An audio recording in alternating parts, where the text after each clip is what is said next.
آپ کے کچھ میں پروگرام سے بھی بات کرنا چاہ رہا ہوں جس میں ایک بڑا اہم پروگرام آپ نے اناؤنس کیا تھا، میرا پاکستان میرا گھر، اور وہ سبسیڈائز لون تھے جس میں ایز آف نومبر 30 بینکس کو تقریباً 244 ارب روپے کی اپلیکیشن ملی ہیں اور 99 ارب روپے اپروو بھی کر دیے گئے ہیں اور 28.7 ارب روپے ڈسبرس بھی کر دیے گئے ہیں۔ مگر آپ نے ساتھ میں اسٹیٹ بینک کے لیے ایک لازمی ٹارگٹ رکھ دیا ہے، 5% ان کا جو پرائیویٹ سیکٹر کریڈٹ ہوگا وہ ہاؤسنگ اور کنسٹرکشن کی طرف ہوگا۔ آپ کو لگتا ہے ٹارگٹ اچیو ہوگا؟ ماضی میں بھی نہیں ہو پایا ہے، کمرشل بینکس کا پاکستان میں نہیں ہے رجحان، ہائر انٹرسٹ ریٹس ہوتے ہیں جس کی وجہ سے وہ فائنینسنگ نہیں ہوتی ہے، تو سبسیڈائز ہوگا تو شاید ہو جائے، جیسا کہ آپ کا بہت اچھا رسپانس ہے، مگر ادروائز بینکس نہیں کر رہے ہوں گے یہ، اور پاکستان میں اور اب تو ریٹس بھی بڑھ گئے، بڑا مشکل ہوگا۔ ہمیں بڑا کانفیڈنس ہے کہ یہ ہو جائے گا، لیکن میں آپ کے سوال کی تھوڑی سی وضاحت کر دوں۔ دیکھیں، یہ جو میرا پاکستان میرے گھر اسکیم ہے، یہ وہ اسکیم ہے جو حکومت پاکستان کی ہے کہ جن لوگوں کی اتنی صلاحیت نہیں ہے کہ وہ بڑے گھر خرید سکیں یا گھر ہی خرید سکیں، ان کے لیے ممکن ہو۔ 5 مرلہ 10 مرلہ کے گھروں کی ہم بات کر رہے ہیں، چھوٹے گھروں کی بات کر رہے ہیں۔ اس پہ جو شرح سود ہے وہ کیا ہے؟ 5% ہے، 7% ہے۔ تو یہ پہلی دفعہ تاریخ میں ممکن ہوا ہے کہ اس طرح کی ہاؤسنگ فائنانس بینکس میسر کر رہے ہیں۔ یہ جو آپ نے تینوں نمبر کوٹ کیے، تقریباً 250 ارب کی اپلیکیشنز، تقریباً 100 بلین کی اپروولز اور تقریباً 30 بلین کی ڈسبرسمنٹس، 1 سال پہلے یہ تینوں نمبر صفر تھے۔ ہمارے ملک میں چھوٹے طبقے کے انسان کو بینکس ہاؤس فائنانس نہیں دیتے تھے۔ تو پہلا میرا جو بڑا بنیادی پیغام سب کے ناظرین کے لیے وہ یہ ہے کہ یہ ایک نئی پالیسی جو ہے حکومت کی، اس کو اسٹیٹ بینک سپورٹ کر رہا ہے، اور ہم نے یہ ممکن کیا ہے بینکس کے ساتھ تعاون میں کام کر کے کہ ابھی تک جب سے یہ اسکیم شروع کی ہے تو یہ 28-30 بلین کی ڈسبرسمنٹس ہو گئی ہیں۔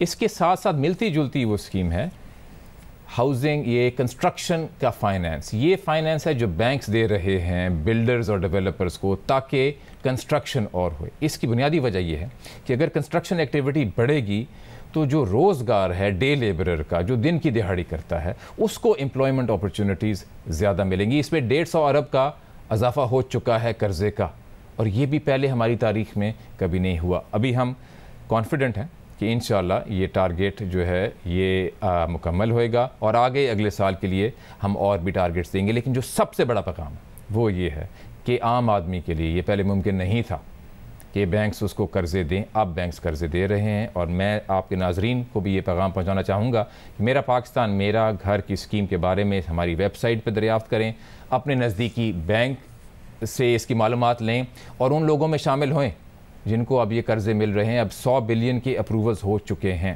اچھا، مگر ابھی اپروولز ہو گئے ہیں، مگر جتنا ریل اسٹیٹ کو ایمنسٹی بھی دی گئی کہ جی انویسٹمنٹ کریں، وہ سارے کے سارے معاملات ہوئے، اس کے بعد جو ریل اسٹیٹ کی پرائسز اپریشیٹ کیے ہیں، تو اس کے بعد ایک عام آدمی کی، ایک لوور مڈل کلاس طبقے کی پہنچ میں آئے ہیں گھر، یا اس کی پہنچ سے باہر نکل گئے ہیں گھر؟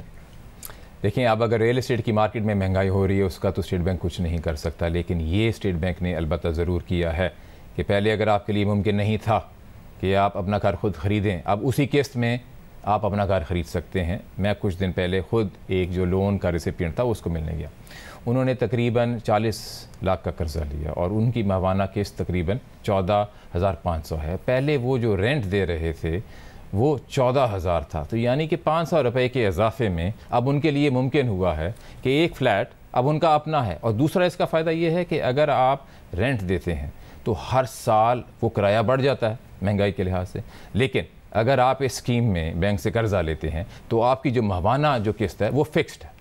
صاحب، ایک اور آپ کی اسکیم ہے ایس ایم ای آسان فائنینس اسکیم۔ اب ایس ایم ایز کا مسئلہ یہ ہے اسمال اینڈ میڈیم انٹرپرائزز کا کہ سال ہر سال ہم نے سنا ہے کہ جی انہیں فائنینسنگ ملنی چاہیے، اناؤنسمنٹس بھی حکومتوں کی طرف سے بہت زیادہ آتی رہی ہیں، مگر ان کے کولیٹرل کے مسائل ہوتے ہیں، اگر سختی بھی کی جائے تب بھی بینکس انٹرسٹ نہیں لیتے ہیں۔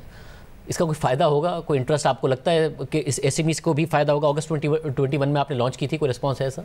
اس کا بہت ہی انتھوزیاسٹک رسپانس ہمیں آیا ہے، لیکن رسپانس پہ بتانے سے پہلے میں ذرا آپ کے ناظرین کو ذرا متعارف کرا دوں کہ یہ اسکیم ہے کیا۔ دیکھیں، ہمارے ایک جو بہت بڑا مسئلہ ایس ایم ایز کے لیے ہے کہ ان کے پاس کولیٹرل نہیں ہوتا۔ بینک کے پاس جاتے ہیں، شاید کاغذات ان کے پاس نہیں ہیں، تو بینک کولیٹرل مانگتا ہے، وہ ہے نہیں، تو ان کو قرضہ ملتا نہیں ہے۔ پھر ان کو کیا کرنا پڑتا ہے؟ انفارمل مارکیٹ میں قرضہ لینا پڑتا ہے، ان کیش یا ان کائنڈ۔ اس کا جو انٹرسٹ ریٹ ہے تقریباً 2-3% ماہانہ ہو جاتا ہے، تقریباً 24 یا 30% سال کا ہو جاتا ہے۔ ہم یہ اسکیم لائے ہیں، صاف آسان فائنانس کی اسکیم، جس میں اب کولیٹرل فری لینڈنگ کا پہلی دفعہ پاکستان میں یہ پروگرام شروع ہو رہا ہے۔ کس طرح یہ شروع ہو رہا ہے؟ ہم نے بینکوں کو کہا کہ آپ بڈ کریں اس اسکیم کے لیے اور آپ ہمیں دکھائیں کہ آپ کیسے ایس ایم ایز کو قرضہ دیں گے کولیٹرل مانگے بغیر. انہوں نے انویسٹ کرنا ہوگا اپنی ٹیکنالوجی میں، کیونکہ کافی سارے banks already SMEs کو ٹریڈ کی سروسز پرووائڈ کرتے ہیں پیمنٹس کی، تو ان کے پاس ہسٹری ہے ان کے کیش فلوز کی.